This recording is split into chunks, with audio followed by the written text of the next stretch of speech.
MIM کے میرے شہدائیوں، میری حمایت کرنے والے نوجوانوں، کسانوں، مزدور بھائیوں، ہم لوگ الیکشن ہار گئے ہیں، اور جمہوریت میں ہار اور جیت یہ ایک عمل ہے، اس سے کسی کو چارہ نہیں ہے۔ لیکن ہارنا صرف الیکشن میں ہارنا نہیں ہے، اصل ہار حوصلے کی ہار ہے۔ ہم آپ سے گزارش کرتے ہیں کہ آپ حوصلے کو نہ ہاریں، اپنے حوصلے کو بنا کر رکھیں۔ ہماری لڑائی اپنی ذات کی لڑائی ہے، ہماری لڑائی اپنی نیج مفاد کی لڑائی نہیں ہے۔ ہم تو اور آپ اٹھے ہیں سیمانچل کو حق اور حقوق دلوانے کے لیے۔ سیمانچل کے ساتھ ظلم و ناانصافی کا جو دور دوڑا ہے ہم اس کو ختم کریں گے۔ تقریباً 2,94,000 ووٹ، یعنی 2,94,000 لوگ آپ کے ساتھ ہیں۔ یہ کسی بھی تحریک کے لیے بڑا سرمایہ ہے۔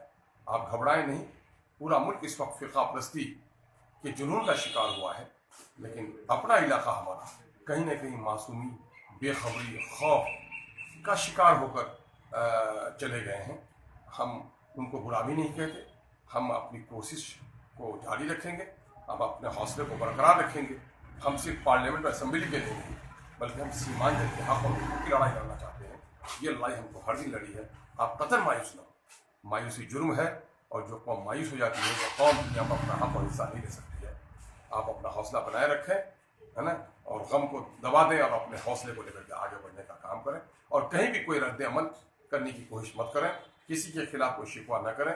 جو آج آپ کو نہیں چاہ رہے ہیں کل وہ انشاءاللہ آپ کو چاہیں گے، اور پھر کل وہ دیکھیں گے خود ہی کہ انہوں نے جن کو چاہا ہے اس نے اس کے لیے کیا کر دیا ہے۔ فیصلے کی گھڑی آئیں گے، اور آپ کے لیے دن آئیں گے، اور سیمانچل کی تقدیر اور تصویر بغیر MIM کے نہیں بدل سکتی ہے۔ اس وقت کے حالات میں ملک میں جو سیاسی صورتحال ہے اس کے لیے ضروری ہے کہ MIM کی تحریک اٹھے اور سیمانچل کے حقوق کی لڑائی لڑے، اور پھر آپ جیتے بھی ہیں۔